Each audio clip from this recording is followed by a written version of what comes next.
Hello అండి. ఈరోజు నేను మీకు ఈ మిర్చీలతో మసాలా మిర్చి బజ్జీ చేయించి చూపించబోతున్నాను. దీనికోసం కావాల్సిన ఇంగ్రీడియంట్స్ ఏంటంటే, ఫస్ట్ ఈ మిర్చీలు తీసుకొని శుభ్రంగా కడగాలండి. కడిగి ఇదిగో ఇలా ఘాట్లు పెట్టుకొని ఇందులో ఉన్న విత్తనాలు తీసేసేయాలి. ఇదిగో ఇలా ఇలా ఘాట్లు పెట్టుకొని అన్నీ ఇలాగే తీసి ఇందులో ఉన్న విత్తనాలు తీసేసి ఇలా పెట్టేసుకోవాలి. ఇప్పుడు ఇందులోకి స్టఫింగ్ చేయడానికి మనము ఒక చట్నీ ప్రిపేర్ చేసుకుందాము. దానికి కావాల్సిన ఇంగ్రీడియంట్స్ ఏంటంటే, పుదీనా. ఈ పుదీనా ఒక 2 కట్టల పుదీనాను తెంపి శుభ్రంగా కడిగి ఇలా పెట్టుకోవాలండి. నెక్స్ట్ కొత్తిమీర, ఒక కట్ట కొత్తిమీరను కూడా శుభ్రంగా కడిగి ఇలా కట్ చేసి పెట్టుకోవాలి. కరివేపాకు ఒక కట్ట, కరివేపాకును కూడా శుభ్రంగా కడిగి ఇలా తెంపేసి కడిగి పెట్టేసుకోవాలి. ఆ తర్వాత ఒక టేబుల్ స్పూన్ నువ్వులు, ఒక పెద్ద నిమ్మకాయ సైజ్ అంతా చింతపండును తీసుకొని వాటి రెక్కల్లో ఉన్న డస్ట్ అంతా తీసేసి, తర్వాత వాటిలో ఉన్న నార ఉంటుంది చూడండి, అదంతా తీసేసి చక్కగా శుభ్రంగా కడిగి ఇదిగో ఇలా కొంచెం వాటర్ వేసి ఇలా నానబెట్టేసుకోవాలండి. తర్వాత ఒక 5 పచ్చిమిర్చి ఇలా హాఫ్ కట్ చేసి పెట్టేసుకోవాలి. ఒక పెద్ద ఉల్లిపాయ తీసుకొని ఇలా ముక్కలుగా కట్ చేసి పెట్టుకోవాలి. ఇప్పుడు ఈ మిర్చీలకు స్టఫింగ్ చేయడానికి చట్నీ ఎలా తయారు చేసుకుందామో చూద్దాము. స్టవ్ వెలిగించుకొని స్టవ్ పైన ఇలా ప్యాన్ పెట్టేసుకొని ఈ నువ్వులు వేయించుకోవాలండి. కొంచెం ప్యాన్ వేడి కాగానే నువ్వులు వేసి వేయించుకోవాలి.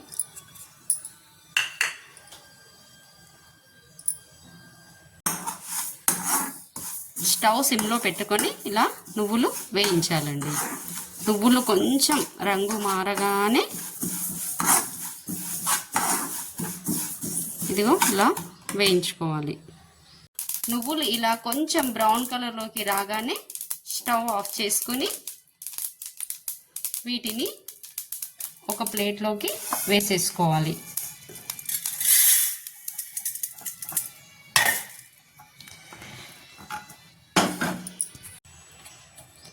నెక్స్ట్ ఇప్పుడు కొంచెం ఆయిల్ వేసేసి, ఒక టీ స్పూన్ అంత ఆయిల్ వేయాలండి. వేసి మనం కట్ చేసి పెట్టుకున్న ఈ పచ్చిమిర్చి ఉంది కదా, ఈ పచ్చిమిర్చిని ఇందులోకి వేసి ఇలా కొంచెం వేగనివ్వాలి.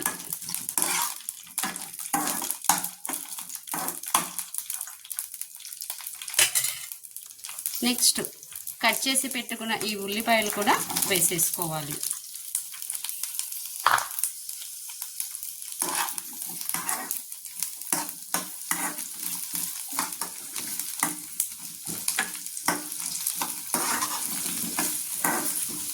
ఇలా ఇది కాసేపు కొంచెం వేగనివ్వాలండి.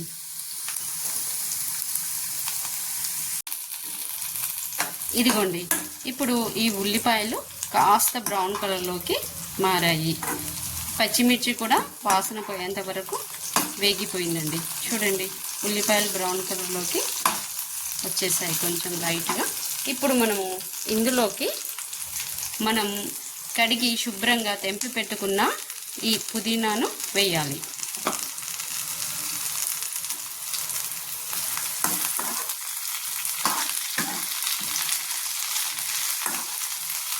అలాగే కరివేపాకును, కడిగి పెట్టుకున్న ఈ కరివేపాకును కూడా వేసేయాలి. కొత్తిమీరను కూడా వేసేసేయాలి.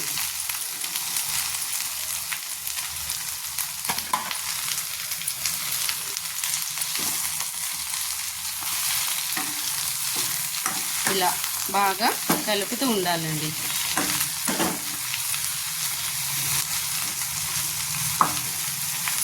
కాసేపు ఇది మగ్గే వరకు దీనిపైన మూత పెట్టేసేయాలండి.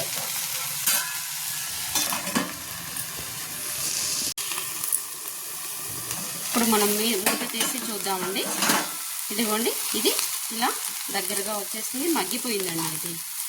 ఇప్పుడు ఇది స్టవ్ ఆఫ్ చేసుకోవాలి. స్టవ్ ఆఫ్ చేసుకొని ఇది చల్లారే వరకు మనం ఏం చేయాలంటే ఇందాక వేయించి పెట్టుకున్న నువ్వులు ఉన్నాయి కదండి, వాటిని మిక్సీ పట్టుకోవాలి. ఇదిగోండి నువ్వుల్ని మిక్సీ పట్టేశాను. ఇప్పుడు ఇందులోకి మనం ఏం చేయాలంటే ఇదిగో మెత్తగా అయిపోయింది, ఈ పౌడర్గా అయిపోయింది. ఇందులోకి మనము ఒక టీ స్పూన్ సాల్ట్ వేసేసుకోవాలి, 1 టీ స్పూన్ పసుపు వేసుకోవాలి,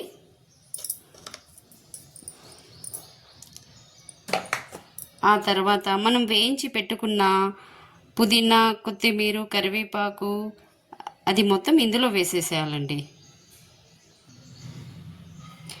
ఇదిగోండి మనం వేయించి పెట్టుకున్న ఈ కొత్తిమీర, పుదీనా, పచ్చిమిర్చి, ఉల్లిపాయ ఇది వేపుడంతా ఇందులో వేసేసుకోవాలి.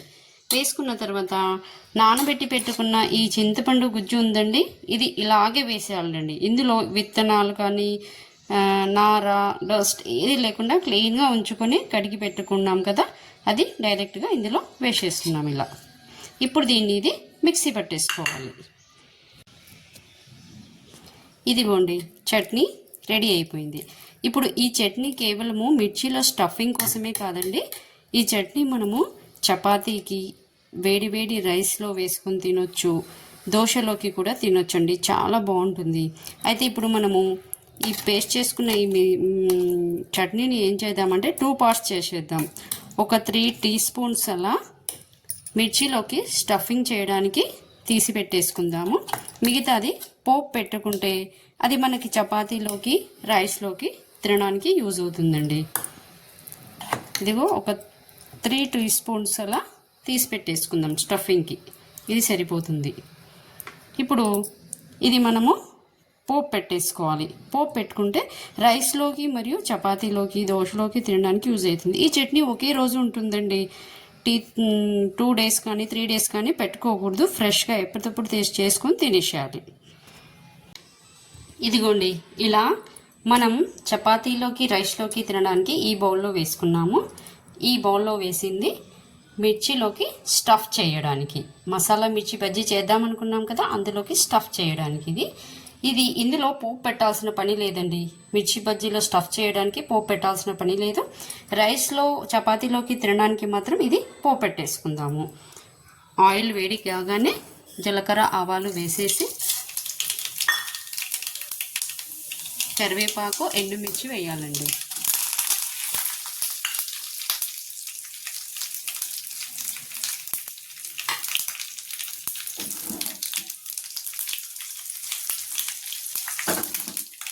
ఇలా పోపు అవ్వగానే స్టవ్ ఆఫ్ చేసుకొని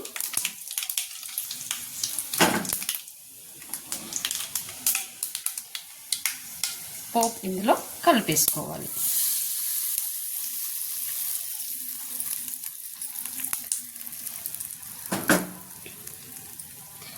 చూడండి ఇది రైస్లోకి, చపాతీలోకి చాలా టేస్ట్గా ఉంటుందండి ఈ చట్నీ.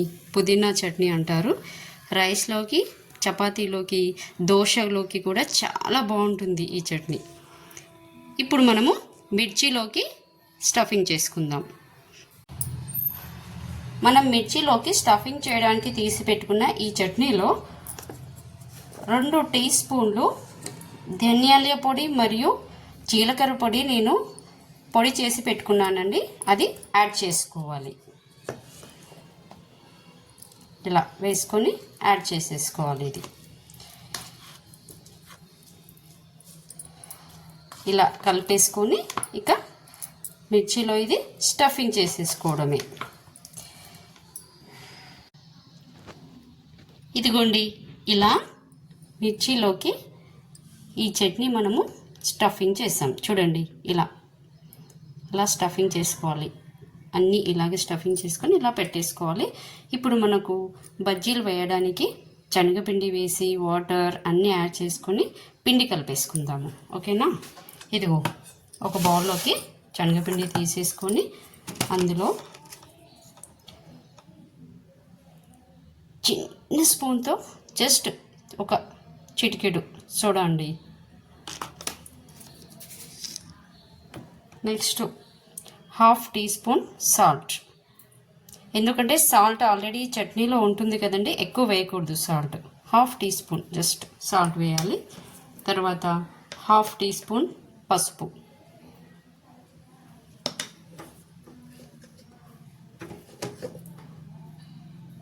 హాఫ్ టీ స్పూన్ మిర్చి పౌడర్, ఆ తర్వాత ఒక చిన్న టీ స్పూన్ వామండి, వామ వేసుకోవాలి. ఆ తర్వాత జీలకర్ర కూడా ఒక చిన్న టీ స్పూన్ జీలకర్ర వేసేసుకోవాలి. ఇప్పుడు దీన్ని బాగా ఇలా మిక్స్ చేసేసుకోవాలి.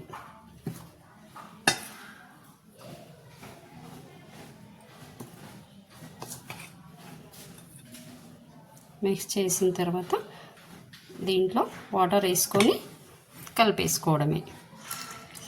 ఇందులో వాటర్ వేసుకొని కలిపేసుకోవాలండి.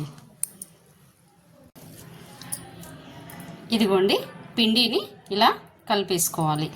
మరీ గట్టిగా కాకుండా మరీ ఏమంటారు పల్చగా కాకుండా ఇలా ఉండాలండి పిండి కన్సిస్టెన్సీ. ఇదిగో ఇలా మెల్లి ఇలా వేస్తుంటే జస్ట్ ఇలా పడిపోవాలి, అలా ఉండాలి. చూడండి ఇలా పిండిని బాగా ఇలా ఇలా ఇలా ఇలా మిక్సీలో ఎలా రుబ్బుకుంటామో అలా చేయాలండి. చేస్తే మిర్చి బజ్జీ చాలా బాగుంటుంది, గుల్లగా వస్తుంది, టేస్ట్గా ఉంటుంది, మళ్ళీ క్రిస్పీగా కూడా అవుతుంది. నేను ఈ శనగపిండిలో బియ్యం పిండి కానీ కార్న్ ఫ్లోర్ పౌడర్ కానీ ఇంకా సూజీ రవ్వ కానీ ఏది కలపనండి. ఎందుకంటే నేను శనగలతో ఇది గిర్నీ పట్టిస్తాను పిండి. అది ఎలా పట్టిస్తానంటే జస్ట్ మరి మెత్తగా కాకుండా కొద్దిగా రవ్వలాగా ఉండేలా పట్టిస్తాను. చాలా టేస్ట్గా ఉంటుంది. ఇందులో ఏది కలపనండి.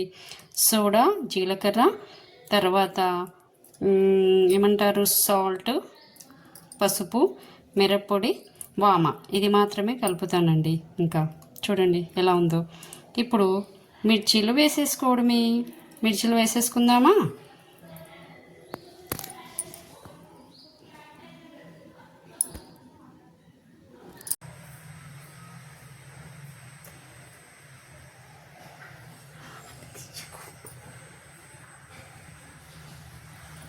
ఆయిల్ వేడైందండి. ఇప్పుడు మనము మిర్చి బజ్జీ వేసేసుకుందాం.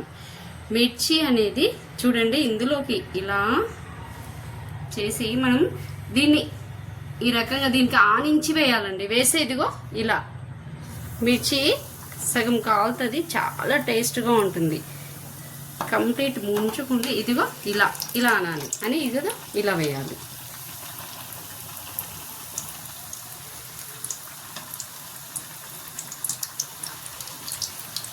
ఇదిగో ఇలా